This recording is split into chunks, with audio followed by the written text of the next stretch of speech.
on a construit la forme générale de toutes les lois de comportement élastique isotrope, sauf qu'à la fin, je n'ai pas précisé le psi. Hein, c'est ça qu'il faut faire maintenant. Hein. Donc, un petit résumé d'abord. Voilà, les variables d'état, donc ici, c'est juste la température et la déformation. Hein, pas de direction d'anisotropie. Hein. Ensuite, ou bien Tx1, x2, x3, parce que le tenseur de déformation qu'on a choisi est isotrope, objectif, et donc on peut le ramener à des variables scalaires, ou I1, I2, I3, c'est ce qu'on va faire tout de suite, on va choisir des I1, I2, I3 nettement plus parlants que X1, X2, X3. Voilà. La loi de comportement mécanique, ben, je l'ai donnée. Voilà. Si X est objectif, c'est comme ça. Hein. Alors, les fonctions d'état K0, K1, K2, ben, ça dépend de X. Hein. Ils ont chacun leur formule. Mais bon, c'est pas très compliqué. Si c'est non objectif, il y a le R. Hein. C'est-à-dire que voilà, c'est tourné par un tenseur R qui dépend du mouvement. C'est vraiment... c'est pas une amélioration. Où les cas donc, sont des fonctions d'état, hein, c'est-à-dire fonction des variables d'état T et les invariants de déformation ou les I1 IP. Donc c'est ça l'essentiel, la fonction d'état f bar psi détermine le comportement. C'est-à-dire que chaque matériau a son expression de l'énergie libre en fonction des variables d'état. C'est ça qui va différencier un matériau de l'autre, c'est l'expression de son énergie libre en fonction des variables d'état. Voilà. Alors, quelques exemples historiques. Hein. Je vais commencer par Piola-Kirchhoff parce qu'il est encore pas mal dans la littérature et dans les logiciels. Voilà. Le psi qu'on propose, c'est celui-là, hein, sans aucune justification honnête. Hein. Parce que la justification... En fait, elle est cachée dans l'expression de la fonction d'état, de la loi de comportement, où on a caché dans S, je vous l'ai expliqué tout à l'heure, le S, hein, du mélange de contraintes, de rotation et puis de déformation. Hein, et on a quelque chose qui ressemble à la loi de Hooke, et on était content. Voilà. Hein, c'est en grande déformation, on a quelque chose qui ressemble à la loi de Hooke. Donc, on peut lire dans certains cours, bah oui, les grandes déformations, c'est très simple. Vous prenez la loi de Hooke, vous remplacez sigma par S, vous remplacez epsilon par E, et voilà, vous avez quelque chose qui ressemble à la loi de Hooke. C'est la seule justification de ce modèle. C'est de vouloir ressembler à la loi de Hooke. Hein. Il n'y a pas de E2, hein, il n'y a pas de E carré. Bon, et donc on a fabriqué le psi pour avoir ça. Vous voyez, c'est vraiment... Et alors, c'est détaillé dans le poly, c'est physiquement absurde, ça, cette loi-là. Hein. Vous verrez, dans le poly, j'analyse, en utilisant cette loi de comportement, une compression uniaxiale, uniforme, dans une seule direction. Donc, voilà, on comprime, on comprime, on comprime, et on voit la contrainte qui tend vers 0. Hein. Elle devrait tendre vers moins l'infini, hein. C'est une compression, hein, et elle tend vers 0. Elle n'est pas monotone, voilà, vous commencez par comprimer, la contrainte diminue, puis hop, un moment, elle change de signe, elle revient vers 0. Voilà, le calcul est fait dans le poly, c'est un petit exercice, hein, en utilisant cette loi de comportement qui ne me paraît pas physiquement très très raisonnable. Hein. Bon, il y a une autre loi qui traîne aussi dans la littérature et dans les logiciels, c'est celle qu'on appelle pompeusement Néo-Hooke, qui s'écrit comme ça, avec quelquefois un terme supplémentaire pour remédier au problème qu'on va voir. C'est-à-dire que si je prends ce potentiel comme ça, C1-3, hein, eh bien, la loi de comportement qu'on en déduit, en utilisant ce que j'ai dit avant, hein, c'est-à-dire en fonction des dérivés de psi, etc., on obtient ça. Hein. Donc, sigma égale... Alors, il y a un R, hein, parce qu'on a pris le tenseur C, on n'a pas pris le tenseur B, donc il n'est pas objectif. Et lorsqu'il n'y a pas de déformation, vous faites C égale G, RR transposé, ça va donner G, vous obtenez un tenseur sphérique. Bon, voilà. Il n'y a pas de déformation, vous avez un tenseur des contraintes sphériques. Est-ce que c'est raisonnable? Voilà, pose la question. Alors, pour enlever ça, il y a des gens qui proposent un terme supplémentaire dans le psi pour enlever cette contrainte sphérique. Bon, voilà, mais bon, c'est du bricolage, ça. C'est-à-dire qu'il n'y a pas de justification physique sur l'expression de psi. Hein. On cherche des fonctions, comme ça, au hasard, peut-être parce qu'elles sont faciles à calculer, faciles à dériver, trucs comme ça. Il n'y a pas vraiment de... Alors, vous avez Ogden aussi. souvent présentée. Alors là, l'expression du psi, elle n'est pas fonction directement d'un tenseur de déformation, il est fonction de lambda 1, lambda 2, lambda 3. Hein. Alors bon, bah, c'est loisible, on a le droit, parce que lambda 1, lambda 2, lambda 3, c'est des invariants valables pour représenter le tenseur de déformation, sauf que c'est pas commode après quand on veut écrire la loi de comportement en fonction du tenseur de déformation. D'abord, on peut choisir le tenseur de déformation qu'on veut, puisqu'on a donné les lambda. Bon, très bien, on peut. Donc, j'écris pas la loi, parce que, en fait, ça dépend. Ça peut être très compliqué, ça peut être très simple, ça dépend des coefficients alpha que vous choisissez. Si vous prenez des puissances entières, on n'aura pas trop de mal à convertir des sommes de puissances entières en invariants. Hein. C'est un peu du calcul, mais on y arrive. Quand ce n'est pas des puissances entières, c'est horrible. Je ne sais pas si vous vous rappelez, tout à l'heure, je vous ai donné la valeur de la formule de lambda 1 en fonction des invariants du tenseur. Bien, il n'y a qu'à le faire, hein, mais ça va vous donner avec l'arc cosinus, machin, des trucs absolument monstrueux. C'est possible, hein, mais ça a une loi de comportement monstrueuse. Et d'autre part, elle peut avoir des comportements complètement exotiques, parce que quand vous prenez des polynômes comme ça en lambda avec de degrés élevés, parce que moi, j'ai rien dit, hein, c'est somme de k égale 1 à n, hein, eh bien, vous pouvez avoir, vous savez bien, les polynômes de degrés élevés ont des oscillations où ça risque de donner des comportements extrêmement exotiques. Donc, vous pouvez caler une loi de Ogden dans un certain domaine, mais il ne faut surtout pas l'extrapoler. Hein, c'est vraiment dangereux. Hein. Et puis, bon, c'est pareil, je ne vois pas forcément de justification cinématique bien claire dans cette expression. Voilà. Bon, il y en a d'autres. Dans le poly, j'en ai encore donné d'autres. J'ai dû donner Mooney-Rivlin, etc. Dans Mooney-Rivlin, il y a un terme que je comprends, un terme que je ne comprends pas. Bon, ça fait rien. Bon, voilà. Hein. Donc, ces remarques sont faites. Hein. Donc, toutes ces propositions sont conceptuellement ou expérimentalement peu justifiées et ont même, pour certains, des comportements complètement exotiques. Quoique parfaitement élastiques, isotropes. Hein. C'est-à-dire qu'on peut avoir un comportement élastique isotrope avec des évolutions qui sont complètement exotiques. C'est très possible, hein, c'est pas impossible, mais il faudrait quand même que ça ait un peu de rapport avec les expériences, parce que sinon, quand même, quoi, on ne s'attend pas à avoir des variations exotiques. Voilà. Bon, et puis donc, pour synthétiser aussi, les critères de limite élastique, forcément grossiers, hein, parce que, on en discutait encore avec Laurent, voilà, on fait de la mécanique des milieux continus, ça veut dire qu'on veut ignorer les orientations cristallines, on ne pourra jamais rien faire de très fin, hein, avec des critères portant sur les tenseurs, soit de déformation, soit de contrainte, c'est pareil, hein. Ça ne peut être que grossier parce qu'on a décidé de ne pas regarder ce qui se passait au niveau cristallin. Hein, et on a décidé de l'ignorer même, hein, puisqu'on dit que la mécanique des milieux est continue, que les milieux sont continus. Vous voyez ? Bon, voilà. Alors donc les critères de limite élastique, c'est pour se protéger assez grossièrement, quoi, des réarrangements de liaison et des ruptures de liaison, mais grossièrement, forcément. Hein. Donc autant prendre des critères pessimistes, hein, plutôt que d'autres, mais on est sûr que peut-être en faisant quelques mesures, on sera certain de se protéger des réarrangements de liaison parce qu'on n'a pas constaté macroscopiquement qu'il n'y en a pas eu. Hein, mais en fait, ça ne veut rien dire. Il peut y en avoir très tôt, en fait, mais vous ne les voyez pas parce qu'il n'y en a pas assez. Hein. Vous voyez, c'est des choses extrêmement grossières.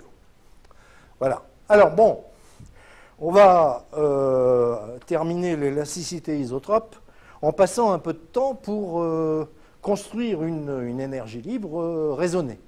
Voilà, raisonnée. Hein. Bien, alors donc je vais construire un modèle. Voilà, motivation, construction d'une énergie libre de Helmholtz physiquement raisonnée, contrairement aux quelques illustrations historiques que j'ai données précédemment. Premièrement, il faut faire un choix des variables d'état. Alors, donc la température, obligé, ça. Hein.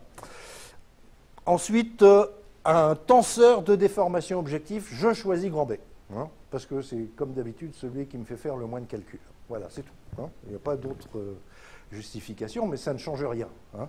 Je rappelle que la déformation, toute déformation se décompose en une déformation sphérique et une déformation isovolume, et qu'avec B, ça s'écrit comme ça. Hein. Avec les autres tenseurs, avec V, c'est encore relativement simple, ça s'écrit comme ça aussi, une composition multiplicative. avec E, epsilon, etc., là, la composition commutative et unique est plus compliquée à écrire. Hein. C'est une somme et un produit en même temps. Enfin, bon, voilà. Donc, on va prendre celui-là. Et on va décider de caractériser la partie sphérique de la déformation par, évidemment, la dilatation volumique. C'est le seul coefficient qu'il y a dans celui-là. Hein. Voilà. Bon, donc, une des variables d'état, on va prendre ça. Hein. La dilatation volumique qui va caractériser donc la partie sphérique de la déformation ici. Donc c'est B3 à la puissance 1,5. Et pour la déformation isovolume, on va choisir un seul truc. Alors normalement, il en faut deux, puisque un tenseur isovolume, c'est donc un tenseur tel que le déterminant est égal à 1 ici, puisqu'on prend B. Hein. Donc il me reste deux invariants, B1, B2. Vous voyez ?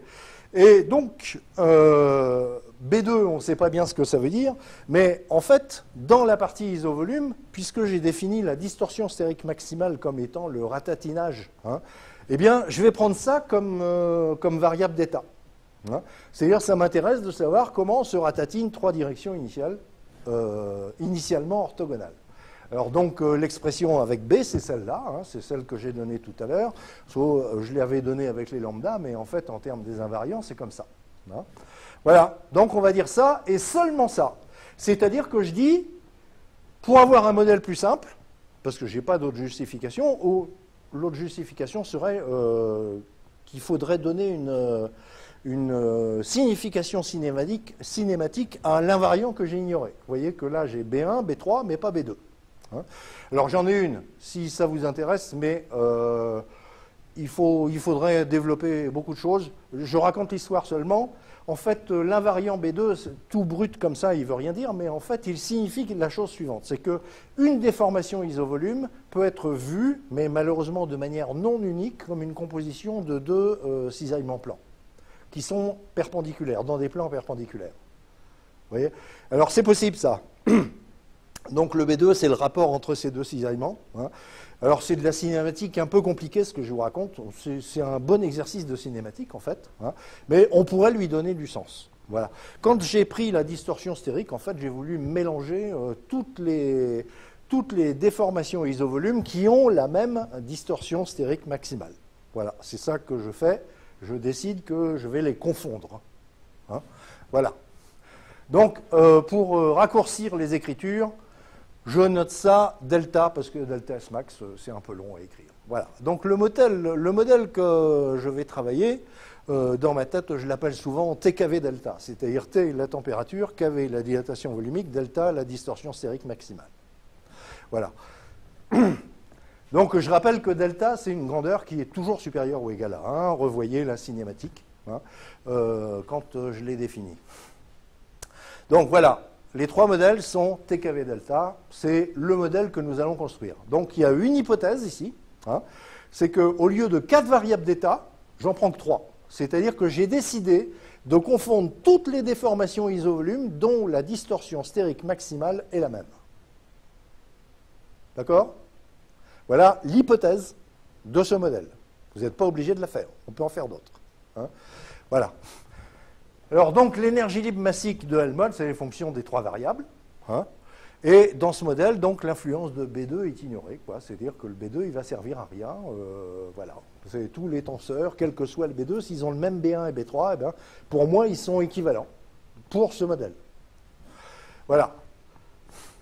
Donc les déformations isovolumes, de même delta S max, ont la même contribution dans Fψ. C'est-à-dire dans Fψ, je verrai le delta, je ne verrai pas B2. Donc j'ai B1, B3 de manière cachée qui se transforme en KV delta. D'accord?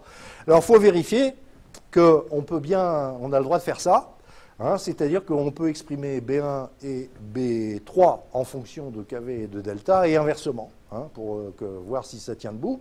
Donc vous le vérifierez, bon voilà, c'est fait, c'est bon. Hein, j'ai donné les formules dans le polycopier. Bon. Deuxième phase, donc, on va faire ce changement de variable d'état, c'est-à-dire passer de B1, B2, B3 à KV delta, où j'aurais pu écrire en fait de B1, B3 à KV delta. B2, je l'ignore. Voilà, il a aucun effet dans l'énergie libre. Bon. Alors on en déduit, alors bon ça c'est juste du calcul, vous prenez la loi avec B1, B2, B3 comme je l'avais écrit tout à l'heure, vous faites le changement, voilà. Donc voilà la loi de comportement telle que j'obtiens. On peut remarquer un truc, je ne l'ai pas fait exprès, hein, c'est qu'il n'y a pas de B2. En fait c'est pas compliqué, c'est-à-dire que si vous allez voir la loi de comportement général avec B1, B2, B3, vous verrez que le coefficient de B2 c'est dB2 de psi, et donc puisque dans psi il n'y a pas... B2 n'a pas d'influence sur psi, eh bien on trouve 0 sur le coefficient. Voilà. Bon, donc voilà, une loi, la loi de comportement qu'on va construire, et on va chercher un psi qui va bien avec cette hypothèse, donc de dire que les variables d'état sont celles que j'ai choisies. Alors pour faire ça, eh bien, je vais choisir un chemin dans l'espace des états pour partir d'un état initial, et puis aboutir à un état quelconque, mais un chemin bien particulier où je vais faire varier les variables une par une, comme ça je vais pouvoir contrôler ce que ça fait dans l'énergie. Voilà. Alors voilà, on part de l'état initial, 0, on a T0, 1, 1, T0 c'est la température de l'état initial, 1 c'est la valeur de kV, donc il n'y a pas de déformation, et l'autre 1 c'est la dilatation stérique maximale qui est 1 quand il n'y a pas de distorsion stérique. Bon, très bien. Je commence par faire un premier bout de chemin en disant je vais faire varier seulement la température. Donc imaginez bien, c'est une expérience où j'échauffe le matériau en bloquant sa déformation. Donc c'est peut-être difficile à réaliser. On pourra l'approximer autrement après expérimentalement, mais voilà. Ce que je veux, c'est bloquer la déformation et en dilatation et en contraction. En dilatation, c'est relativement facile de chauffer en bloquant avec une enceinte qui confine. Mais quand on veut empêcher la rétractation, c'est plus difficile. Il faut coller, mais fortement, sur les parois. Vous voyez, bon. Donc c'est difficile à faire, mais on pourra le réaliser en 2 étapes. Donc on va pas se... Par exemple, je vais le chauffer librement, il va se dilater, et puis après je vais le remettre à kV égale 1 en l'écrasant, quoi. Bon, donc c'est possible. Voilà. Et en tout, c'est pas le fait que l'expérience soit possible ou pas, c'est surtout qu'on comprenne ce que ça fait en énergie. Voilà. Deuxième étape, je vais faire varier kV à température constante.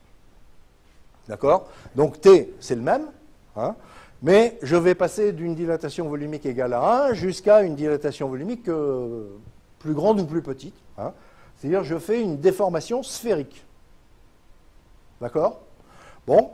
Et puis, troisième étape, là j'obtiens un état quelconque, c'est je fais varier le delta. Alors pour faire varier le delta, vous vous rappelez, j'ai dit toutes les déformations isovolumes sont équivalentes. C'est une hypothèse de mon modèle.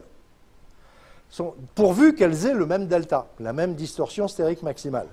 Donc en fait, pour faire cette expérience, eh bien, je vais choisir une expérience isovolume qui est facile à réaliser.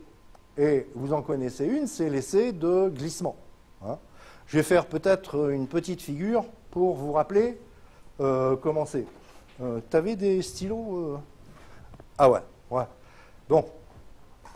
Bon, normalement, vous avez tous déjà vu ça. Voilà mon éprouvette. Voilà. Puis je vais dessiner en rouge des plaques indéformables. Voilà. Et c'est bien collé ici. Voilà. Et puis une autre plaque indéformable au-dessus. Voilà. Je vais peut-être la faire un peu plus longue. Et bien épaisse. Puis je vais mettre des petits rouleaux juste pour prouver que la distance entre les deux plaques reste égale, constante. Et donc l'essai de glissement, c'est d'imposer un déplacement comme ceci. Et la cinématique de ce mouvement est connue, ou pratiquement connue à peu de choses près. C'est-à-dire que le champ de déplacement, bon ben là vous avez le déplacement ici, et puis là vous avez un déplacement 0, et puis donc le champ de déplacement est quasi linéaire comme ceci.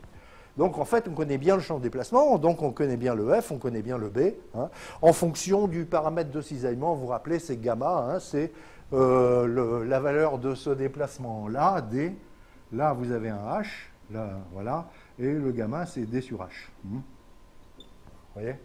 Donc ça, c'est un truc isovolume, facile à vérifier. Vous pouvez vérifier, vous écrivez le tenseur de déformation, grand F, F transposé F. Non, F, F transposé. Vous regardez, son déterminant vaut 1. Donc, bon, alors il y a tous les détails dans le papier. J'ai le F-1, j'ai donné tout, c'est bon, mais voilà. Bon, donc on choisira un essai comme ça. C'est un truc isovolume, hein, avec donc le kV qui ne varie pas. Hein. Alors il faut éventuellement avoir eu une dilatation volumique initiale avant de faire ce montage. Bon, c'est plus difficile à réaliser, mais on verra tout à l'heure. Pour l'instant, on ne se pose pas de la question de la possibilité de faire des expériences, mais de comprendre comment chacune des variables d'état intervient dans notre système. Bon, alors, dans le chemin C1, qu'est-ce qu'on fait? On a un changement, on apporte de la chaleur pour faire changer la température.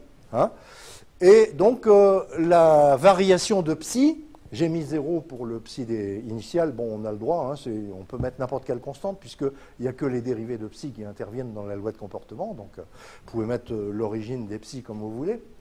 Donc, psi moins 0, c'est une certaine fonction G1 de t. Hein, et la G1 de t, il doit être raisonnable. Hein, donc, vous devez faire une expérience, ou bien l'idéaliser raisonnablement. Vous voyez? Donc, c'est forcément une fonction G1 de t. Avec la condition, bien sûr, que G1 de t0 vaut 0. C'est-à-dire que si la variation de psi, lorsque t est égal à t0, vaut 0. Voilà. Bon, très bien. Ensuite, le chemin C2, eh bien, je fais varier la dilatation volumique, sans faire de distorsion. Donc, c'est forcément une dilatation sphérique que je suis en train de faire. Hein, et j'ai des psi2 moins psi1, c'est-à-dire la variation de psi entre ces deux états, qui va être une fonction de t et de kV. Ces fonctions de kV, évidemment, c'est la chose que je fais varier, et ces fonctions de t aussi, parce que ça peut dépendre de la température initiale à laquelle j'ai fait cet essai. D'accord? Donc une fonction de t et de kV, avec comme condition que G2 de t et de 1 vaut 0, c'est-à-dire que si je ne fais pas de dilatation volumique, il n'y a pas de variation de psi dans ce chemin-là. Ça va? Bien.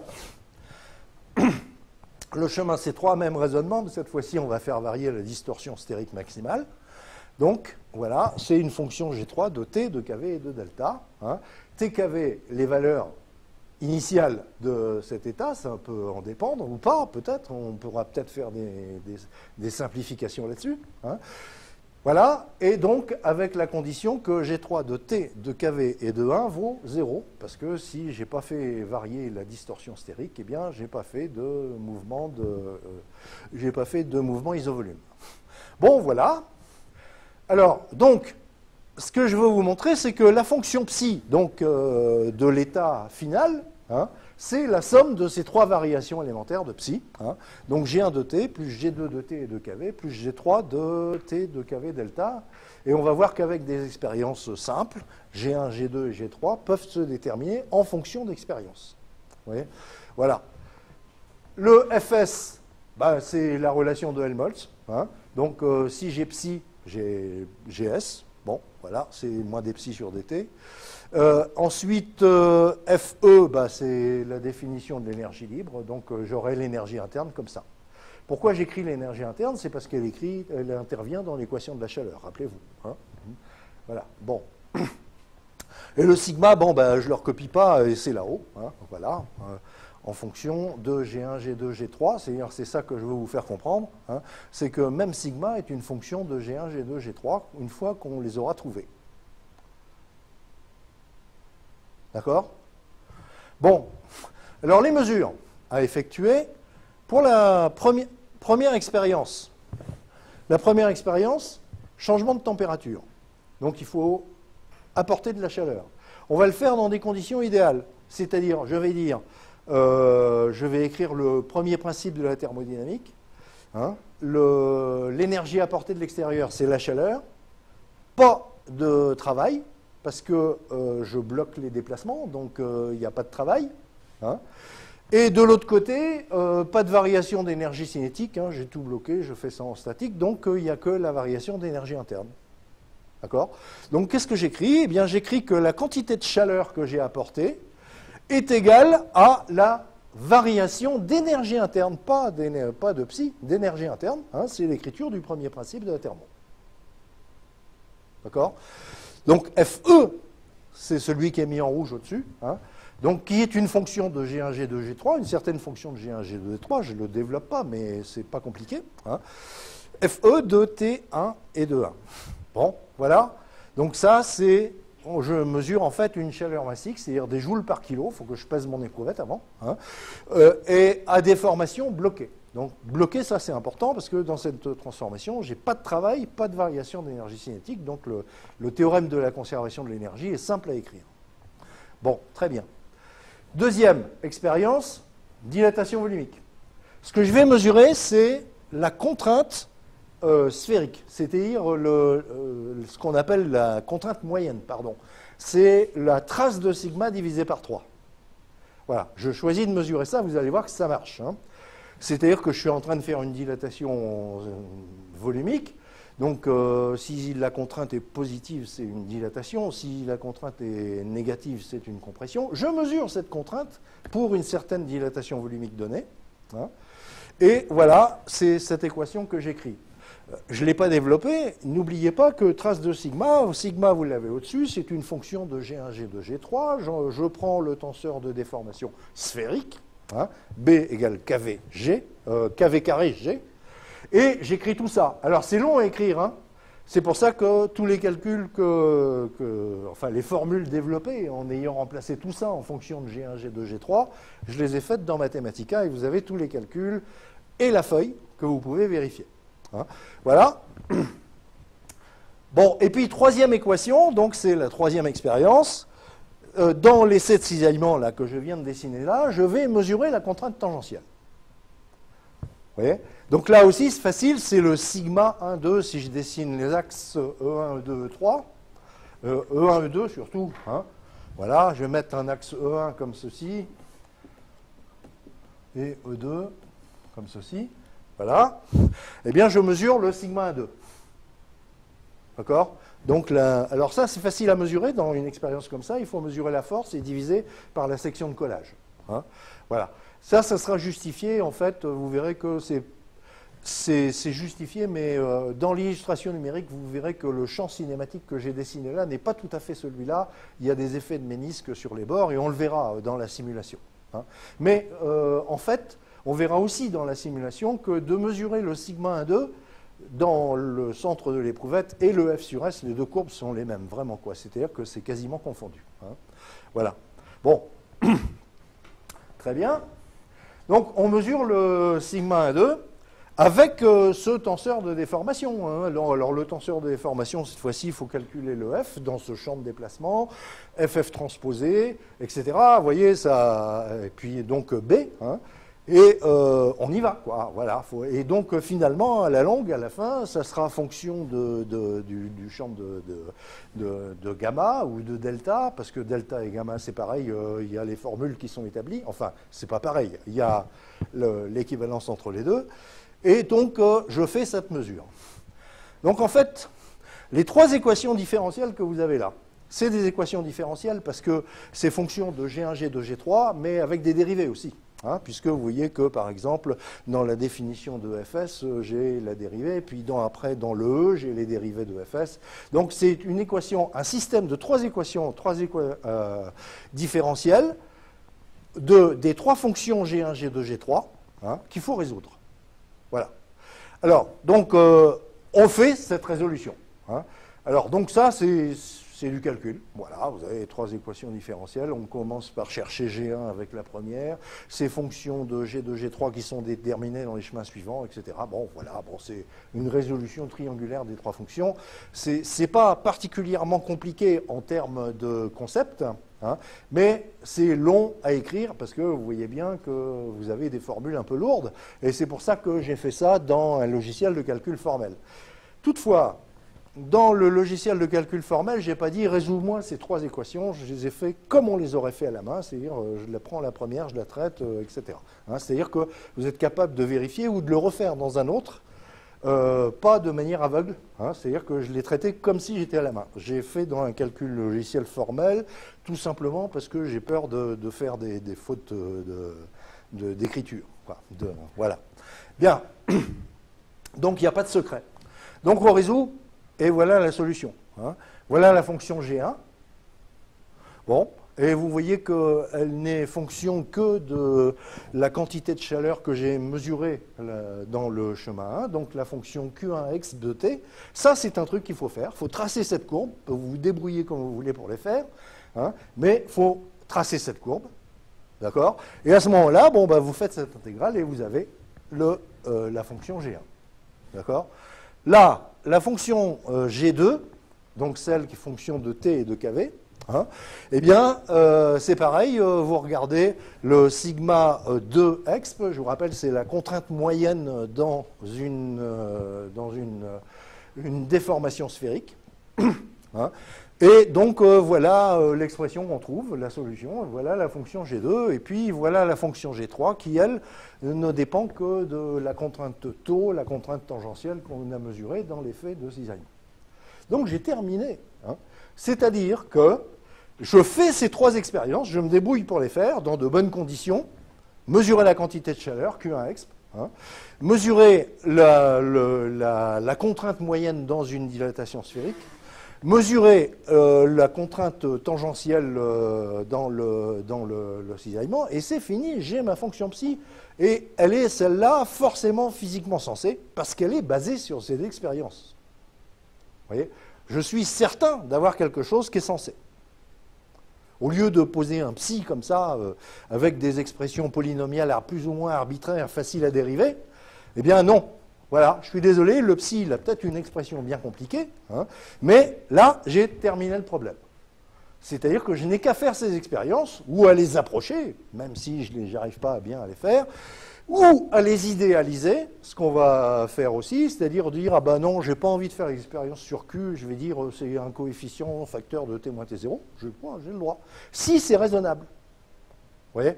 Et justement, celle-là, elle n'est pas raisonnable, quoi, tu vois, parce qu'il y a quand même des trucs, des lois linéaires qu'on ne peut pas imposer, parce que des fois, ça tombe sur des trucs absurdes. Hein. On va le voir passer tout à l'heure. Alors après, bon, ben, une fois que j'ai G1, G2, G3, j'ai psi qui est égal à G1 plus G2 plus G3, j'ai la relation de Helmholtz qui me donne l'entropie en fonction de G1 plus G2, G3, c'est-à-dire en fonction des expériences, encore une fois. Hein. Et j'ai aussi donc l'énergie interne en fonction des expériences. Voilà. Hein. C'est-à-dire que c'est fini, c'est juste du report de termes. Hein. Et donc, j'ai construit un modèle sensé, physiquement justifié, hein, en rien qu'en faisant trois expériences. Une expérience de calorimétrie, hein, une expérience de gonflement ou de rétrécissement et une expérience de glissement ou cisaillement, comme on dit quelquefois. Vous voyez, c'est fini. C'est fini. Voilà comment il faut construire un modèle. Alors attention, je rappelle les hypothèses. L'hypothèse que j'ai faite, hein, c'est que j'ai quand même diminué le nombre de variables d'état de B1, B2, B3, c'est-à-dire j'ai dit B2 sert à rien. Je l'ai justifié cinématiquement, mais on n'est pas obligé de l'admettre. Hein, attention. D'accord ? Voilà. Alors après, on peut rigoler. Hein. Donc le comportement mécanique, donc ça va s'écrire comme ça, avec pas de B2, hein, pas de B au carré, puisque vous l'avez vu tout à l'heure, il a disparu parce que le deuxième invariant n'est pas là. Hein. Voilà le K0 et voilà le K1. Voilà. Bon. Voilà, c'est comme ça, c'est fini, la loi, elle est là. Alors vous voyez qu'avec cette formule, quand même, notamment sur le dénominateur racine de delta à la puissance 2 tiers moins 1, ça veut dire que le delta, il ne peut pas être n'importe comment non plus, quoi. Hein. Donc, en fait, il faut que...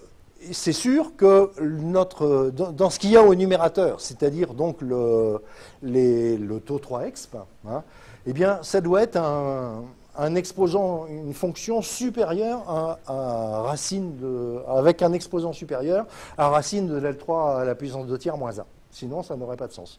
Donc, vous avez déjà, même quand vous allez idéaliser, vous ne pouvez pas prendre n'importe quelle idéalisation, hein, parce que ça vous donnerait des résultats absurdes lorsque delta vaut 1. Vous voyez ? Donc, ça vous dit, même la courbe de cisaillement, eh ben, elle ne peut pas être n'importe comment en fonction de delta.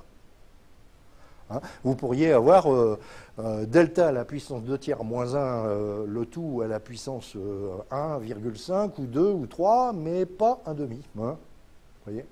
Enfin, si, un demi, ça irait encore, pardon. Hein, mais pas en dessous. parce qu'après, vous auriez une divergence. Donc, ça veut dire que votre courbe expérimentale ne peut pas être n'importe comment, déjà comme ça. Vous voyez ? Donc, vous devrez le constater. Mais bon, voilà. Après, bon, simplification facultative, c'est juste pour faire plaisir aux habitués de la loi de Hooke. Hein. Là, si je regarde l'expression de la contrainte moyenne avec le modèle tel qu'il est là, eh bien, je vois que la contrainte moyenne varie avec pendant un mouvement isovolume. Voilà. Alors bon, en fait, ce n'est pas du tout déraisonnable de savoir, quand on impose ceci, là, les deux rouleaux, eh bien, c'est précisément pour empêcher que les deux trucs se rapprochent. Hein. Donc, en fait, c'est tout à fait raisonnable, hein, parce que si cette hypothèse, enfin, si disons que si ça ne faisait pas varier la contrainte moyenne, eh bien, on n'aurait pas besoin des rouleaux.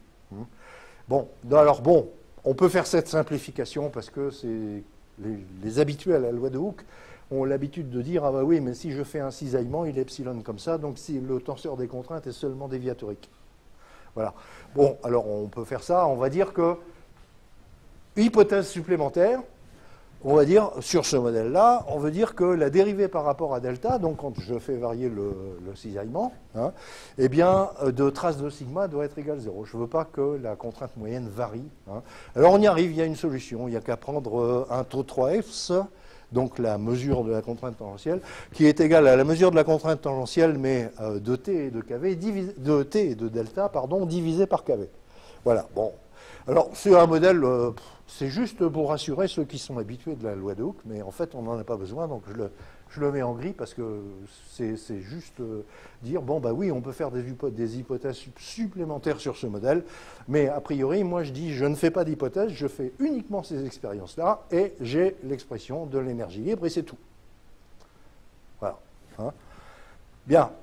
Alors, quelques idéalisations possibles. Je les écris parce que c'est ces idéalisations-là, comme je n'ai pas fait d'expérience sur ce modèle, c'est ces idéalisations-là que je vais utiliser dans mes simulations numériques en fin de cours, quand j'apporterai les illustrations. Hein. Voilà. Donc, les idéalisations, c'est pour limiter le nombre d'expériences, quoi. C'est pour les paresseux. Ceux qui ne veulent pas faire de mesures calorimétriques, bon, bah, ils vont dire, tiens, pour le chemin... Non, pas la calorimétrie tout de suite, on parle de C3. Voilà. Bon, alors, je vais prendre ça. Je vais dire que la contrainte tangentielle est proportionnelle à gamma. Gamma, vous vous rappelez, hein, c'est le paramètre habituel de cisaillement. Je vais dire, bah, c'est une droite. Bon, c'est vraiment artificiel. Hein, c'est pas sûr que ce soit une droite, vraiment pas. Hein. Mais je peux faire ça, et c'est pas idiot, précisément, donc, parce que quand on l'exprime en fonction de delta, la relation entre la distorsion stérique et le gamma, bon, je les ai écrites, ça s'écrit comme ça, et donc j'ai plus d'ennui au dénominateur, hein, parce que c'est... Voilà. Mais c'est arbitraire, complètement, hein, c'est-à-dire qu'il n'y a aucune justification théorique. Hein. C'est juste physiquement vraisemblable, pas plus. D'accord ? Voilà. Donc c'est parfaitement contestable. Et en fait, ce qu'il faut faire, c'est faire une expérience, c'est tout. Et puis, d'écrire le taux 3exp correct, hein, et c'est tout. Voilà. Bon, avec un G de t, là, j'ai un peu compliqué, hein, parce que j'ai mis un mu de t, pardon. Mu de t, c'est le coefficient de proportionnalité de gamma. Et donc, bon, on peut le faire varier avec la température, suivant une loi comme ça. Bon. Si ça varie avec la température, ça vous coûte des expériences supplémentaires. Il faut identifier le coefficient petit b. Bon, voilà. Alors, donc, c'est comme vous voulez. Hein. Vous voulez des modèles qui sont corrects ou pas. Et donc, il n'y a pas d'autre moyen que de se décider en faisant des expériences à différentes températures. Bon. Le chemin C2, c'est la dilatation sphérique. Hein. Voilà. Alors, on va prendre quelque chose comme ça. Alors, donc, le sigma 1exp, c'est la contrainte que j'ai obtenue à la fin du chemin C1, c'est-à-dire donc une contrainte sphérique, hein, puisque j'ai fait varier la température à déformation bloquée. D'accord ? Bon, très bien. Et plus xi de t avec ln de kv. Donc, la variation en fonction de la dilatation volumique, j'ai choisi arbitrairement le logarithme. Mais tout de même, ça a du sens physique. C'est-à-dire que quand kv tend vers l'infini, eh bien, la dilatation, la contrainte sphérique tend vers plus l'infini, et elle tend vers 0 lorsque kv tend vers 1. Voyez? Et lorsque kV tend vers 0, la contrainte tend vers moins l'infini. Vous voyez? Je n'ai pas le problème absurde avec le Piola-Kirchhoff de tout à l'heure. Vous voyez? Voilà, donc vous prenez une idéalisation comme ça, mais elle est arbitraire, je le répète, hein, mais elle est simplement physiquement vraisemblable, c'est tout. Hein. Et vraiment, il faut normalement faire des expériences pour écrire une loi, éventuellement, comment dire, lisser par le moyen que vous voulez, vous faites vos points et puis vous écrivez une loi, voilà, c'est tout. Hein. En respectant aussi les conditions G1, G2, G3 que j'ai données, il faut que ça passe par des points obligatoires. Hein. Voilà, bon, c'est-à-dire que par exemple, quand on a KV égale 1, eh ben, ça doit donner une contribution de contrainte sphérique nulle, évidemment. Hein. Voilà. Avec un xi de t arbitraire aussi, il faudra identifier le grand A si vous avez un xi de t qui n'est pas constant, qui n'est pas constant. Hein. Et puis le chemin C1, c'est une proposition, on peut se débrouiller autrement, mais on va dire que quand même, faire un échauffement à déformation bloquée, c'est difficile.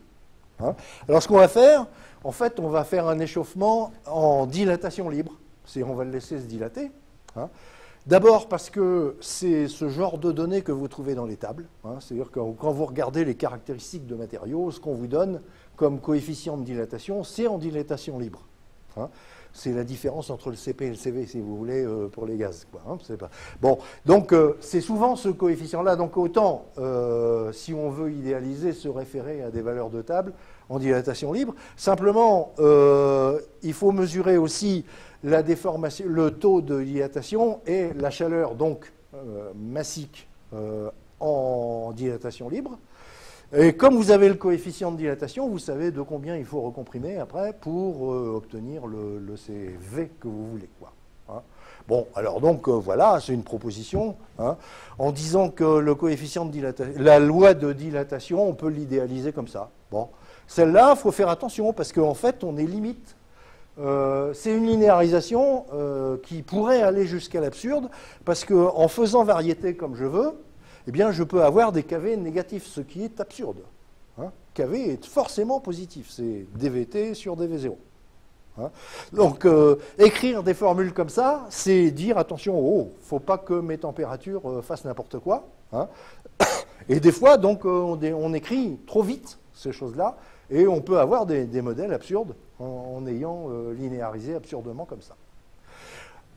Donc le coefficient bêta, faites attention aussi, j'ai failli me faire avoir quand j'ai fait mes simulations, le coefficient de dilatation qu'on donne dans les données, on ne sait jamais si c'est un coefficient de dilatation volumique ou linéique. C'est-à-dire des mètres par mètre ou des mètres cubes par mètre cube. Faites attention. Hein, bon, là, c'est le volumique.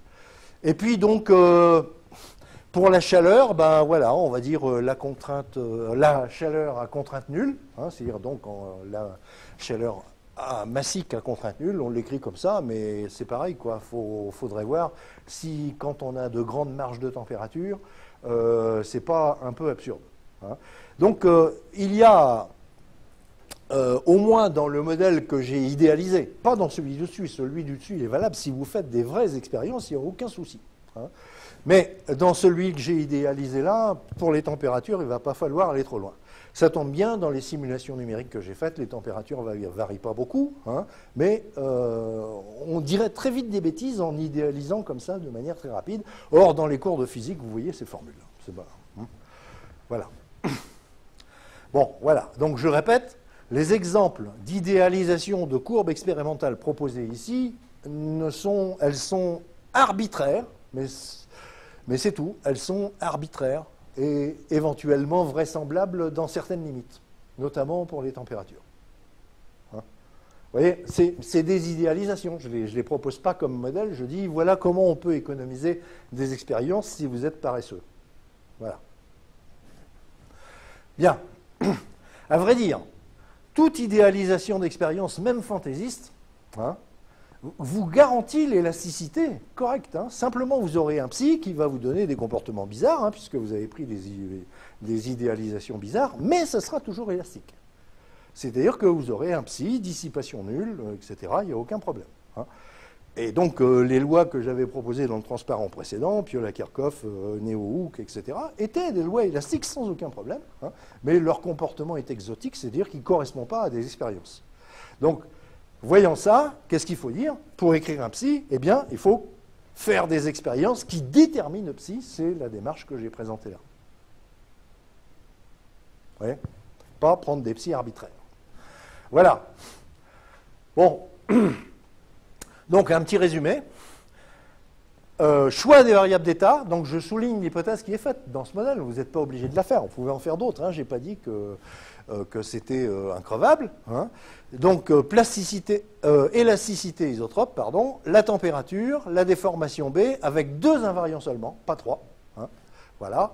Motivation. Eh ben, on a analysé la décomposition de la déformation en déformation sphérique et déformation isovolume, et on a décidé que pour la déformation isovolume, l'invariant B2, qui représente en fait la combinaison de 2 cisaillements, ben, il est suffisamment représenté par la distorsion stérique de 3 directions,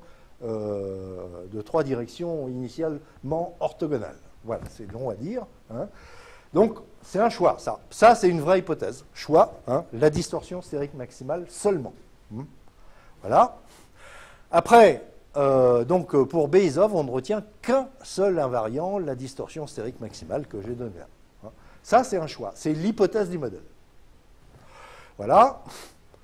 Alors, construction raisonnée d'une énergie libre, eh ben, j'ai montré qu'avec 3 expériences, ou 3 séries d'expériences, hein, parce que pour la première, c'est juste variation de température. La deuxième, c'est variation de la dilatation volumique, mais à des températures différentes. Donc, il faut faire une série d'expériences. Puis la troisième, il y a 3 paramètres, donc il faut en faire quand même beaucoup. Hein. C'est pour ça qu'on essaye d'idéaliser, pour économiser des expériences. On en fait quelques-unes, puis on dit, oh, bah, ça va se passer comme ça, et puis on idéalise à partir de ces quelques expériences. Faites comme vous voulez. Hein. Voilà. Les 3 mesures, en tout cas, déterminent complètement l'énergie libre. Hein. Et cette fois-ci, en fonction d'expérience, on est certain de ne pas avoir de comportement exotique. Ça, c'est important. Hein. Et on en déduit donc Fs, Fe, F sigma, c'est-à-dire la loi de comportement. Bon, voilà, avec que du calcul, même si le calcul est un peu pénible, puisque vous voyez que G1, G2, G3, c'est des intégrales de fonctions expérimentales qu'il faut éventuellement calculer numériquement, ou peu importe le moyen. Hein, mais voilà. Et vous avez la possibilité donc d'idéaliser les mesures si vous êtes un peu paresseux ou si vous voulez construire un modèle. Bon, il sera physiquement raisonnable, mais bon, avec des formules plus simples, c'est tout, quoi. Mais non, normalement, c'est l'expérience qui compte et pas autre chose. Voilà. Bon. Alors donc, avec des fonctions Q1 expérimentales, la chaleur mesurée donc dans le premier chemin, la contrainte moyenne dans le deuxième chemin et la contrainte de cisaillement dans le troisième chemin. Avec ça, vous construisez votre psy impeccable. Voilà. Bon. J'en suis où là? 5 heures, bon. On va dire que je prends encore, mettons, une demi-heure. Ça. Voilà. Alors, j'apporte un moment important là, qui est que l'élasticité de Hooke, tout le monde en parle et on en a tous entendu parler quand on était petit, et qu'il y a quand même de graves défauts. Hein. Voilà. Et donc, c'est pas tellement c'est surtout des graves défauts que je vais parler, quoi. Pour le reste, disons, pas seulement les défauts, mais aussi les limitations, hein, de ces choses. Je rappelle l'expression du tenseur grand E. Grand E, c'est 1/2 de C-G.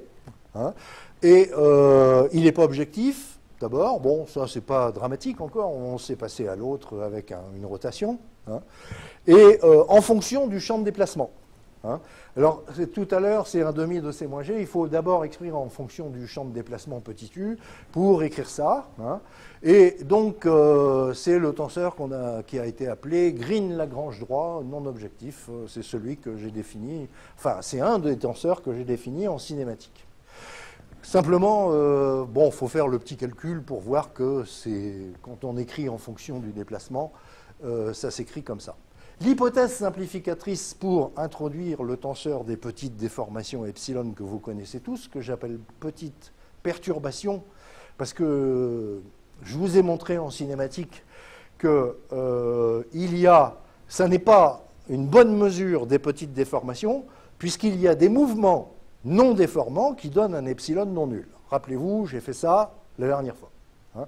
Donc, quand même, ce n'est pas une bonne mesure des petites déformations, puisque quand on ne déforme pas et qu'on calcule epsilon, pour certains mouvements, on ne trouve pas 0. Ah, c'est quand même embêtant. Bon, alors l'hypothèse simplificatrice qu'on fait, c'est ça. C'est la norme du gradu très inférieur à 1, ce qui veut suggérer de faire sauter le terme produit. Bon, là aussi, c'est douteux pour moi, hein, puisque, bon, en supposant que norme de gradu soit un infiniment petit, d'ordre 1, eh bien, vous négligez ce terme-là, le terme produit, qui est un infiniment petit d'ordre 2, devant un terme d'ordre 1. Alors, ce n'est pas comme ça qu'on linéarise normalement. Hein. On néglige les termes des infiniment petits d'ordre 2 devant 1, pas devant les infiniment petits d'ordre 1. C'est pas pareil. Hein. Bon, voilà. Alors, tout le monde fait ça, hein. Donc, et deuxièmement, j'insiste sur l'interprétation cinématique de cette hypothèse. C'est-à-dire que norme de gradu, il est presque 0. Qu'est-ce que ça veut dire? Ça veut dire que le champ de déplacement est presque 0. Ça veut dire que le gradient du champ de déplacement est presque 0. Un champ de vecteur dont le gradient est quasiment nul, c'est un champ de vecteur quasiment uniforme. Ça veut dire que le mouvement, le champ de déplacement, il est quasiment uniforme. C'est-à-dire, c'est une quasi-translation. Hein? Et ça, c'est une hypothèse cinématique sur le mouvement qui est très forte. Hein? Si le mouvement n'est pas une quasi-translation, vous n'avez pas le droit d'utiliser epsilon. Et c'est le contre-exemple que j'ai construit la dernière fois. J'ai dit, tiens, je vais prendre un mouvement de rotation qui ne se déforme pas du tout, j'ai pris, hein, et je calcule epsilon, et effectivement, on a le norme de gradu qui n'est pas du tout négligeable, il vaut 2. Vous voyez? Voilà. Alors donc cette hypothèse est critiquable, c'est-à-dire que normalement vous avez le droit d'utiliser epsilon seulement si le champ de déplacement que vous voyez est une quasi-translation. C'est-à-dire il est quasi uniforme. Voilà. Bon, alors à ce moment-là, bon, on néglige et on obtient le epsilon que tout le monde connaît. Hein, partie symétrique de gradient de U. Hein, voilà.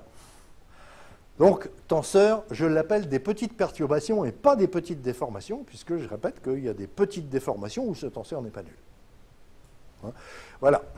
Les conséquences de cette hypothèse, c'est que si le mouvement est proche d'une rotation de solide, c'est ce que je viens de souligner, eh bien, norme de gradu n'est pas négligeable, et donc epsilon est une mauvaise mesure des petites déformations dans ce cas-là. Voilà. Alors, j'ai pris proche d'une rotation de solide, mais ça peut être un mouvement plus compliqué, hein, mais en tout cas loin d'une translation. Hein.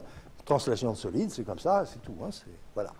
Deuxièmement, autre truc qui m'embête, c'est que si l'hypothèse norme de gradu est vraie pour un observateur, c'est-à-dire si un observateur dit pour moi ce mouvement est une quasi-translation, pour un autre observateur, ce n'est pas vrai. D'accord? Donc ça veut dire qu'il y a des observateurs pour un même mouvement, pour étudier un même mouvement, il y en a qui ont le droit d'utiliser epsilon, il y en a qui n'ont pas le droit. C'est quand même bizarre. Hein? Voilà. Bon. Donc ça, c'est ce que j'ai à dire sur epsilon. Voilà. Si norme de gradu est vraie pour un certain observateur, c'est-à-dire il voit un mouvement de quasi-translation, eh ben, l'autre, non. Voilà, puisqu'il est en mouvement par rapport au premier, n'importe comment. Donc il y a un observateur qui dit, moi je vais utiliser l'autre epsilon, et puis l'autre qui va dire, non, je ne peux pas. Et puis on va en calculer des valeurs différentes, hein, bien sûr. Voilà. Donc, ce qu'on appelle petite perturbation, pour être clair, hein, pour l'observateur utilisé, le mouvement du milieu continu est une quasi-translation. N'oubliez jamais ça. Si vous n'êtes pas dans ce cas-là, eh bien, vous n'avez pas le droit d'utiliser epsilon. Voilà. Bon, c'était un rappel. J'ai dit tout ça déjà en cinématique. Hein. Mais en plus, c'est toujours abusivement, notamment en théorie des poutres, où justement les mouvements sont loin d'être des translations, hein, et on dit souvent des bêtises, hein, en utilisant epsilon. Ben oui. Bon. Alors maintenant, passons à la loi de Hooke. Là, je n'ai critiqué que le tenseur des petites déformations epsilon. Heureusement, il y a des réparations. Hein. C'est que j'ai donné d'abord des tenseurs de déformation qui se moquaient totalement de la petitesse ou de la grandeur des déformations. Et ceux-là, donc, pourquoi on ne les utiliserait pas, hein? Bon, la loi de Hooke historique. Donc, vous voyez, tout ouvrage d'élasticité, je vous la rappelle rapidement, hein, parce que je ne vais pas refaire ça. Donc, sigma égale 2 mu epsilon plus lambda et epsilon trace de epsilon g. C'est le truc qui est écrit partout. Hein. Et lambda et mu, ça s'appelle les coefficients de Lamé. Bon, très bien.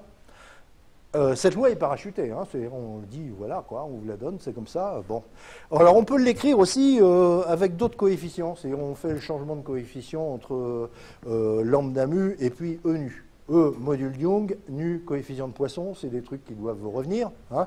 Alors, bon, ben, c'est juste un changement de coefficient. Pourquoi souvent on préfère cela? C'est parce que dans un essai de traction, et seulement dans un essai de traction, eh bien, grand E, c'est le coefficient de proportionnalité entre le sigma 1 et le epsilon 1.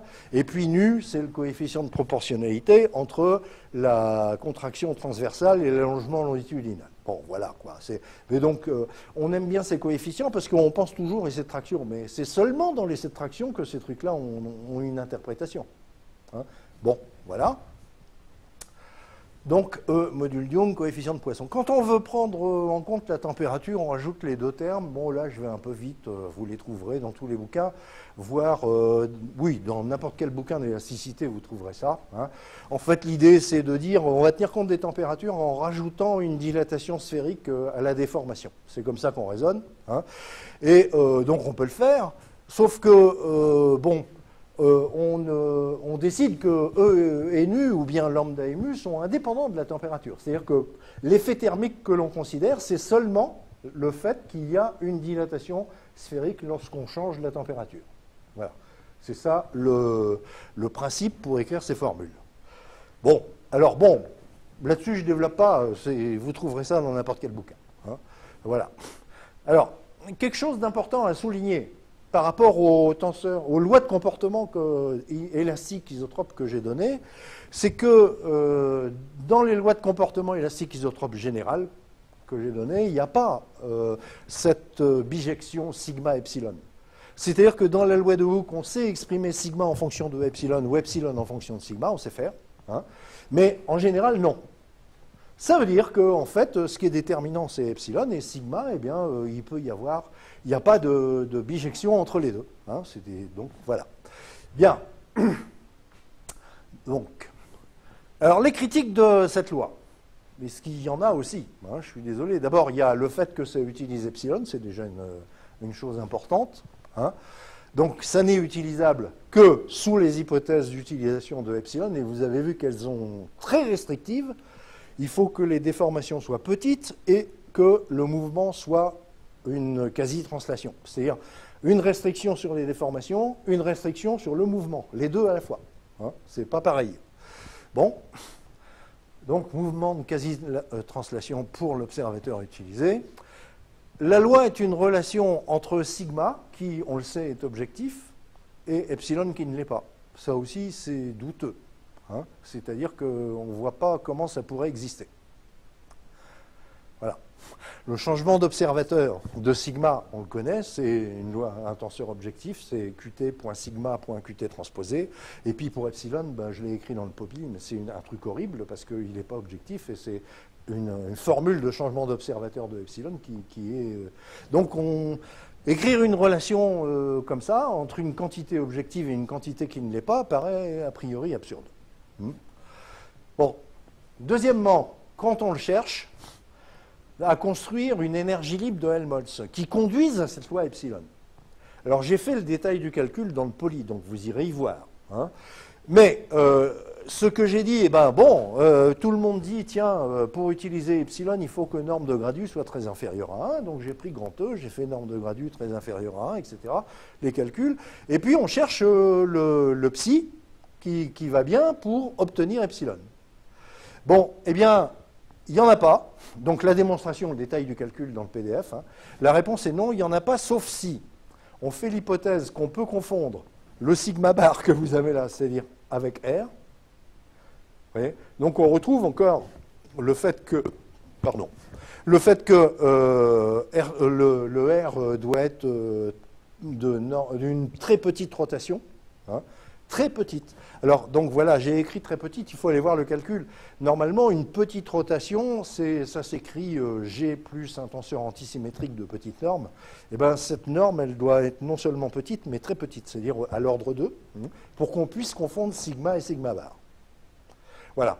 Donc, il faut voir le calcul pour le comprendre. Je ne donne que les conclusions parce que c'est un calcul qui n'est pas forcément intéressant à développer, quoi. C'est du calcul et c'est tout. Deuxième hypothèse, pour obtenir la loi de Hooke, il faut ρ égale ρ0, ce qui est une violation de la conservation de la masse. Vous ne pouvez pas dire que ρ égale ρ0, c'est-à-dire supposer que la dilatation volumique vaut 1, et calculer ensuite une dilatation volumique en disant elle ne vaut plus 1, elle vaut trace de epsilon. Il y a des incohérences là-dedans qui sont insupportables. Hein. Dire que ρ égale ρ0, on a vu la conservation de la masse tout à l'heure, non, c'est ρ0 sur kV. Hein. Donc si on écrit que ρ est égal à ρ0, c'est-à-dire qu'on suppose que kV est voisin de 1. Donc c'est vrai, c'est supportable ça. Alors effectivement, sous ces deux conditions, on arrive à trouver un psi. Mais si on ne fait pas ces conditions, eh bien on n'y arrive pas. Il n'y en a pas. C'est-à-dire qu'on trouve des logarithmes de nombres négatifs, etc. Il n'y a pas de psi. Et donc ça aussi, pour moi, c'est incohérent. Hein, c'est-à-dire dire quelque part dans le calcul ρ égale ρ0, puis dire après, ben non, on a quand même une dilatation volumique, c'est trace de epsilon. Embêtant. Hein. Donc, à la limite, la loi de Hooke, elle est valable pour les milieux quasi incompressibles. D'accord? Bon, sauf que elle ne tient pas debout non plus, puisque, regardez, vous avez un 1 - 2 nu en dénominateur, hein, et si vous faites nu égale 1,5, vous aurez quelques problèmes. Alors voilà, hein, je critique la loi de Hooke historique, tout le monde l'utilise. Hein. Je montre un certain nombre d'incohérences. Premièrement, utilisation de epsilon. Hein. Deuxièmement, non-admissibilité thermodynamique, c'est-à-dire on n'arrive pas à trouver de psi, hein, sauf à faire des hypothèses outrancières. Hein. C'est-à-dire ρ égale ρ0, et puis confondre sigma tourné avec sigma, c'est-à-dire avec des R très petits, ce qui veut dire que, en fait, ça suppose que le tenseur F, hein, est symétrique défini positif. Voilà. Hein, puisqu'on fait la décomposition VR, et bien le R, c'est G, hein, quasiment G. C'est-à-dire que le tenseur F doit être symétrique défini positif, et trouvez-moi des mouvements avec cette condition, et vous verrez que ce n'est pas facile. Bon, voilà. Donc c'est quasi incompressible. Soit vous dites que c'est un quasi incompressible, alors vous prenez nu pas loin de 1,5, donc ça ira, hein, ou vous violez la conservation de la masse, c'est-à-dire qu'on n'a pas ρ égale ρ0, c'est pas possible. Voilà. Bon, hors de ces conditions extrêmement restrictives, la loi de Hooke n'est pas thermodynamiquement admissible, c'est-à-dire qu'on ne trouve pas de psi. Ça n'existe pas. Il n'y a pas d'énergie libre, n'existe pas. Vous voyez? Voilà. Bon. Alors, essayons de réparer ça. Alors, on ne va pas utiliser epsilon. Il y a tellement d'embêtements avec celui-là, hein, puisqu'il est mal défini, il n'est pas objectif, etc. Hein. On va utiliser epsilon v. C'est un tenseur de déformation, je le rappelle, c'est v moins g. Bon. Alors, celui-là, je l'avais défini en cinématique, donc on va prendre celui-là. C'est pour essayer de ressembler à la loi d'Hooke que je suis en train de faire ça, parce que celui-là, il est nul lorsqu'il n'y a pas de déformation. Donc, on choisit d'utiliser epsilon v. Donc, v moins g, et celui-là, il est nul lorsqu'il n'y a pas de déformation, donc ça ne va pas perturber les habitués de la loi de Hooke. Bien, question, existe-t-il un psi ? Donc, fonction des invariants, epsilon v1, epsilon v2, epsilon v3, parce que j'ai choisi de prendre ce tenseur, tel que sigma égale la loi de Hooke. Voilà, c'est la loi de Hooke que j'ai tout à l'heure, mais en remplaçant epsilon par epsilon v. Voilà, on se pose cette question. Hein? Eh bien, la réponse est oui. Alors, donc, le calcul est fait dans le PDF. Hein? Voilà le psi. L'expression de l'énergie libre, mais avec epsilon v, pas epsilon. Hein.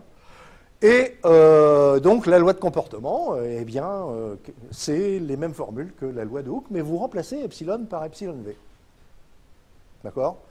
Bon.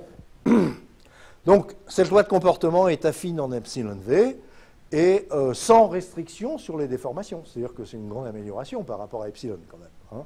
Et donc, parce que quand j'ai défini epsilon v, je n'ai pas dit que les déformations étaient petites. Hein. C'est v moins g et c'est tout. Voilà. Donc, bon, ni sur le mouvement, bien sûr, il n'y a aucune hypothèse, en fait, là-dedans. Hein. Et donc, si on prend un psi comme ça, avec epsilon v, eh bien, on aura une loi qui ressemble à la loi de Hooke. Bon, si vous faites des petites déformations, en plus, hein, c'est-à-dire si vous posez que la norme de epsilon v est petite devant 1, ça, c'est une vraie petite déformation sans hypothèse sur le mouvement, parce que ce n'est pas sur gradu que je fais des hypothèses, c'est sur la déformation elle-même. Hein. Eh bien, les formules classiques que vous connaissez sont les mêmes que celles que vous connaissiez avec epsilon. Je donne deux exemples. Voilà, évidemment, alors, il y a deux choses quand même. On remplace epsilon par epsilon v, quand même, c'est une chose. Et puis, d'autre part, comme epsilon v, c'est un tenseur objectif, je vous rappelle que les directions matérielles dont on parle, quand on veut calculer l'allongement dans une certaine direction, elles sont identifiées par leur direction actuelle et non pas leur direction de référence. Hein, c'est important. Voilà. Alors, par exemple, si vous calculez la dilatation linéique dans la direction U, je calcule KL moins 1, c'est-à-dire la dilatation linéique relative, hein, pour ressembler à ce qu'on nous a dit quand on était petit. Hein. Eh bien, vous voyez que vous avez la même formule, hein, c'est ut.epsilon.u, hein, sauf que u, il est identifié par ses directions actuelles et que c'est epsilon v, c'est pas epsilon. Hein, mais quand même, la formule ressemble. Hein. Pour la dilatation volumique, eh bien, c'est la trace de epsilon v. Vous voyez, donc ces calculs-là, c'est-à-dire vous prenez la loi complète là-haut et puis on fait les linéarisations correctes en disant que epsilon est petit et tout, hein, eh bien on trouve ces formules-là. Voilà. Alors vous pouvez considérer ça comme une réparation, ah oui, j'oubliais de signaler aussi que dans un essai de traction, E et nu ont les mêmes interprétations. Pareil, voilà, ça marche très bien. Hein. Les critiques, bah, c'est celle-là, c'est que les variables d'état, on n'a pas clairement identifié. Qu'est-ce que ça veut dire si la trace de epsilon, on l'a identifiée, c'est KV-1, ça va, on peut comprendre. Mais pour les deux autres, on ne sait pas trop. Hein. Notamment le déterminant de epsilon v, tout comme le déterminant de epsilon, personne ne sait interpréter ça. Hein. Et donc, les significations des deux variables d'état, en fait, deuxième invariant et troisième invariant de epsilon v, sont cinématiquement obscures. C'est-à-dire qu'on aurait pu faire des choix de variables d'état un peu plus malins, hein, pour construire une fonction d'état d'une manière un peu plus maligne. Hein. En fait, la seule motivation, parce que c'est le problème que j'ai posé au départ, hein, existe-t-il un psi tel que j'obtiens une loi de comportement qui ressemble à celle de Hooke, c'est tout. Hein. Et c'est une motivation plus faible, hein, me semble-t-il. C'est-à-dire, pourquoi la loi de Hooke, hein. Voilà. Bon, en tout cas, on en trouve une. Alors, petite déformation, en tout cas, encore, sans restriction sur le mouvement. Là, je vais procéder autrement. Je vais dire, ah bah tiens, finalement, j'ai une loi de comportement sans restriction, ni sur le mouvement, ni sur les déformations. Et je vais essayer de la simplifier, sachant que les déformations sont petites. Hein. Donc je ne cherche pas à ressembler à la loi de Hooke, je dis simplement, j'ai une loi de déformation générale, une loi de comportement général. Est-ce que je peux écrire des choses plus simples si les déformations sont petites? Voilà, c'est la question que je pose. Et je vais faire ça sur le modèle TKV delta que j'ai présenté. Donc sigma égale K0 avec K0, K1, je ne sais plus si je l'ai recopié, oui, voilà. C'est la loi que j'ai donnée tout à l'heure quand j'ai construit mon modèle TKV delta. Voilà. Et je vais dire, je vais linéariser. Donc, linéariser, qu'est-ce que ça veut dire? Ça veut dire, les déformations sont petites, donc je vais idéaliser les expériences, donc les trois expériences qui déterminent mon énergie libre, je vais les linéariser avec les pentes à l'origine. Vous voyez, on va faire ça. Hein, et puis on va voir ce que ça donne. Alors, bon, c'est pas très très compliqué, donc au voisinage de KV égale 1 et au voisinage de gamma égale 0. D'accord? Je les transforme en loi linéaire. arbitrairement, hein, c'est parce que je dis les déformations sont petites, donc je peux confondre toute courbe avec sa tangente à l'origine lorsque c'est petit. Voilà ce que je dis. Hein. Bon, alors on fait les calculs. Non, d'abord on fait les idéalisations, c'est-à-dire je dis, bon, bah, le sigma 2, hein, je vous rappelle, c'est la contrainte moyenne. Bon, bah, je vais dire que c'est proportionnel à KV-1. Voilà, on fait ça. Hein. Bon, et puis la contrainte tangentielle, donc le chemin C3 de tout à l'heure, hein, eh bien, je dis c'est proportionnel à gamma. Voilà, je le pose comme ça. Bon. Et donc, en fonction de delta, ça s'écrit comme ça, parce que la relation entre la distorsion stérique et gamma, bon, c'est de la cinématique. Voilà. Et je pose que B est égal à V carré, ça je le sais, donc c'est epsilon V plus G au carré. Hein. Et donc, ça veut dire que la fonction KV va être fonction de epsilon V et delta fonction de epsilon V aussi. Hein. Bon, avec des fonctions compliquées, hein, mais ça fait rien. Bon, alors voilà, on développe. Hein. En petite déformation, donc je fais après linéarisation, donc linéarisation propre, hein, c'est-à-dire qu'il faut que vous regardez bien dans le calcul que je n'ai jamais négligé un infiniment petit d'ordre 2 devant un infiniment petit d'ordre 1. Hein. J'ai toujours négligé les infiniment petits d'ordre 2 devant 1, et il me reste les infiniment petits du premier ordre. D'accord? Voilà. Alors, donc voilà, détail du calcul, il faut le faire. Hein. Voilà la loi de comportement que j'obtiens après linéarisation. Et elle n'est pas linéaire. Hein.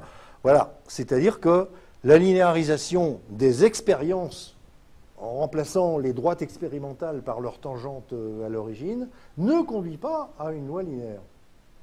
Vous voyez? Alors pourquoi ce n'est pas linéaire? Ben, vous voyez les termes en rouge, hein, qui vous disent clairement que ce n'est pas linéaire. Vous voyez? Le coefficient de G, vous avez un epsilon 1V au carré, et même si vous le développez, vous voyez que vous serez obligé de le garder. Il n'y a pas ce qu'il faut pour le négliger. Et là-bas, à droite aussi. Donc, bon, donc ça, c'est un petit exercice. J'ai pris une loi de comportement générale, j'ai dit les déformations sont petites, on fait les approximations correspondantes par linéarisation, correct, hein, et on s'aperçoit que la loi de comportement n'est pas linéaire. Voilà. C'est une fausse affirmation que j'entendais souvent.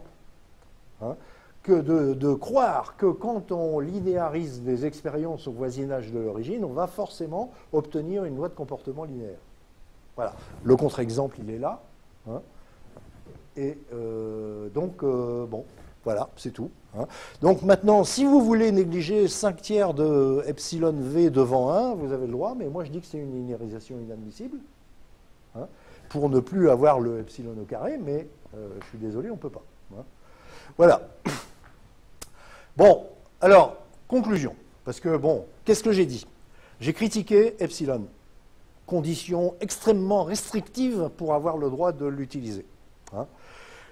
Critiquer la loi de Hooke parce qu'elle utilise epsilon et qu'elle n'est pas thermodynamiquement admissible, sauf avec des conditions encore supplémentaires, très très petite rotation, et ρ égale ρ0 ou à peu près. Ça aussi, voilà. Bon. Donc, c'est des critiques. Hein. Ça ne veut pas dire que les calculs que vous avez faits avec epsilon et que j'ai fait avec epsilon aussi, hein, peut-être que dans certains cas, ça rentrait dans le cadre des hypothèses très très restrictives que j'ai posées, mais certainement qu'il y a des cas où ça ne rentrait pas. Hein, et qu'on dit des bêtises. Alors, par exemple, en torsion des poutres, vous faites avec epsilon un calcul de torsion sur une poutre en 3D, vous allez voir, elle gonfle, et normalement, elle ne gonfle pas. Hein. C'est du fait que vous utilisez un epsilon incorrect. Bon, parce que le mouvement de rotation d'une section droite dans une torsion, c'est très loin d'une translation. Hein. Et je vous l'ai montré, c'est le contre-exemple que j'ai montré en cinématique. On trouve que norme de gradu vaut 2, il n'est pas négligeable, il n'y a rien à faire. Vous voyez ? Bon. Et donc, le mot loi de comportement linéaire, je voudrais enlever cette phrase de votre esprit aussi, comportement linéaire n'a aucun sens physique. Pourquoi? À supposer, comme par exemple le modèle TKV delta que j'ai construit, à supposer qu'il soit linéaire. Il faudrait que K0 soit une fonction linéaire et puis que K1 soit une constante. Hein. Bon, à supposer que j'ai ça, je change de tenseur de déformation et j'ai le droit de prendre celui que je veux et elle est plus linéaire. Vous voyez ? Donc, loi de comportement linéaire, pour moi, ça ne veut pas dire grand-chose. Hein. Il suffit de changer de tenseur de déformation, transformation algébrique. Hein. Je veux prendre B, non, je veux plus, je vais prendre V. Si c'est linéaire en B, ça ne l'est plus en V. Vous voyez ? Donc, des phrases, hein, comportement linéaire, je ne sais pas ce que ça veut dire. Loi de comportement linéaire, je ne sais pas ce que ça veut dire. Ça dépend du tenseur de déformation que vous utilisez. C'était parce que c'était sous-entendu avec epsilon que vous pouviez lui donner un sens, mais epsilon, on vient de lui dire un peu de mal. Voilà. Conclusion sur l'élasticité isotrope. Hein. Sur le epsilon. Donc l'utilisation de epsilon égale sim de gradient du U est soumise à des restrictions. Donc je les rappelle. Sur les déformations doivent être petites. Et sur les mouvements, le mouvement doit être une translation, ou une quasi-translation. Hein. Voilà. Ces restrictions sont rarement acceptables. La loi de Hooke n'est pas thermodynamiquement admissible. On ne peut pas trouver de psi, sauf à faire des très petites rotations, confondre sigma bar et sigma. Voilà, hein, c'est bon. Et une quasi-incompressibilité, c'est-à-dire il faut aussi supposer que ρ, à un moment du calcul, vous supposez que ρ est égal à ρ0. Bon. Ensuite, on peut construire une loi de comportement qui ressemble à la loi de Hooke, mais c'est la seule motivation, avec epsilon v, et celle-là sans limite sur les déformations. Hein, ni sur le mouvement, c'est-à-dire sans restriction, mais son seul mérite, c'est de ressembler à la loi de Hooke, hein, c'est tout. Hein, voilà. C'est-à-dire que l'expression de l'énergie libre, elle a été faite pour qu'on obtienne la loi de Hooke, hein, et c'est tout. Il n'y a pas de motivation physique. Donc je ne suis pas sûr que cette loi ait un comportement physiquement raisonnable. Voilà. Et une linéarisation des expériences au voisinage du mouvement rigide, c'est-à-dire aux très petites déformations, ne conduit généralement pas à une loi de comportement linéaire, même en epsilon v. Je l'ai fait, là, c'est ma dernière feuille de calcul. L'allocution élasticité linéaire n'a pas de sens physique. Il suffit de changer de tenseur de déformation pour que ça soit plus linéaire. Voilà, donc ce que je dirais ici. La prochaine fois, ouais, je suis en retard sur mon timing, mais qu'est-ce que tu en penses Je ne vais pas commencer ça maintenant. Voilà. On verra la prochaine fois l'isotropie transverse, c'est-à-dire qu'on va rajouter une variable d'état qui est une direction d'anisotropie, puis on va voir comment ça marche, et vous allez voir que c'est à peine plus compliqué que l'isotropie en fait, si on ne va pas s'embêter avec les habitudes en petites déformations, en epsilon, etc. C'est très simple à construire. Alors, s'il y a des questions, j'ai oublié de vous dire si vous avez des questions à poser, de noter un numéro de diapo, comme ça on revient plus vite, mais bon, tant pis. Est-ce qu'il y a des choses qui vous perturbent, ou que vous n'avez pas bien comprises, ou qu'il faut que je répète?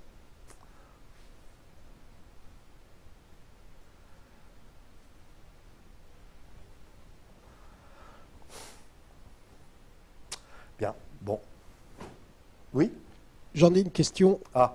Quand tu construis ton énergie libre spécifique massique, là, tu fais ça en 3 étapes? Pour le modèle... C'est la diapo 18. Diapo 18.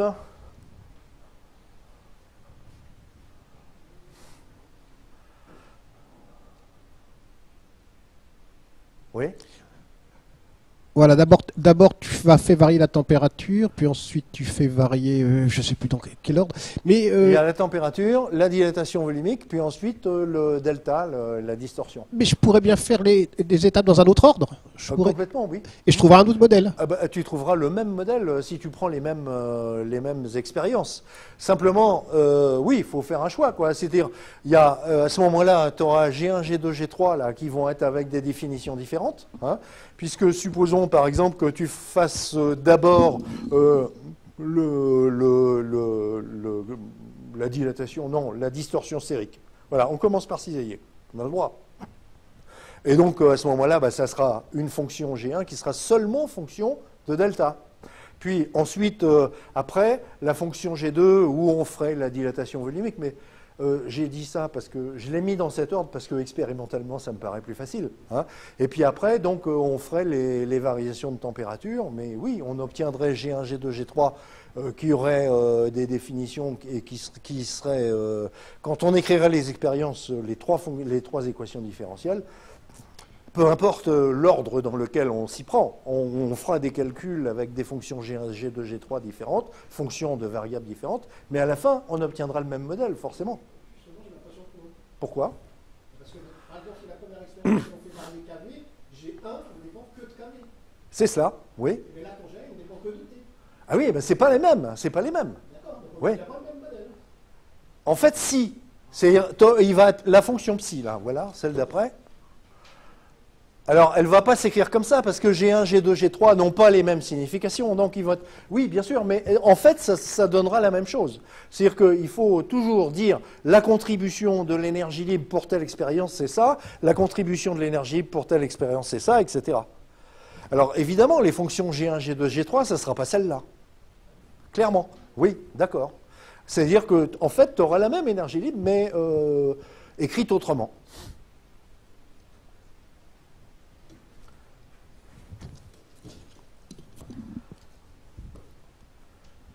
Parce que ce qu'on fait avec cet artifice des étapes, hein, on écrit une énergie libre en fonction des trois variables d'état, T, KV, delta. Alors qu'on fasse le chemin, on sait que ça ne changera pas parce que c'est une fonction d'état. Il n'y a rien à faire. Hein, d'accord. Une autre question?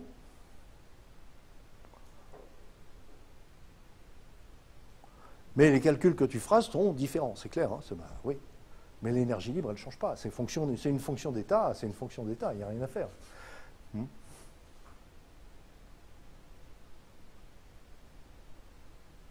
Pas d'autres questions? Bien, à la semaine prochaine.